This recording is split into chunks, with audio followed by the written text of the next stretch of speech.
Na mamlaka ya hali ya hewa hapa nchini Tanzania imetoa angalizo la matarajio ya kupata vipindi vya upepo mkali katika maeneo yote ya ukanda wa pwani, maeneo ya Ziwa Nyasa pamoja na kusini mwa Ziwa Tanganyika. Hivyo tahadhari za mapema zichukuliwe kupunguza athari ambazo zinaweza kujitokeza. Mifumo ya anga inaonyesha upungufu wa mvua katika maeneo mbalimbali hapa nchini. Hivyo basi, nyakati za usiku tunatarajia ukanda wa Ziwa Victoria pamoja na mkoa wa Kigoma kutakuwa na hali ya mawingu kiasi, mvua ngurumo za radi katika maeneo machache. Maeneo ya pwani ya kaskazini pamoja na mkoa wa Morogoro kutarajiwa kuwa na hali ya mvua nyepesi tu kwa wakati wa usiku. Maeneo mengine ya nchi yaliyosalia yanatarajiwa kuwa na hali ya mawingu kiasi na makavu kwa ujumla.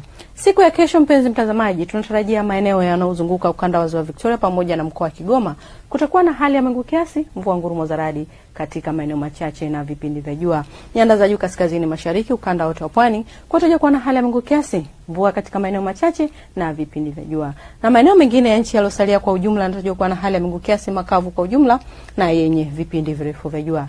Na tupate utabiri wa siku zijazo katika baadhi ya maeneo hapa nchini. Dar es Salaam kunatarajiwa kuwa na hali ya vipindi vya mvua kwa siku chache.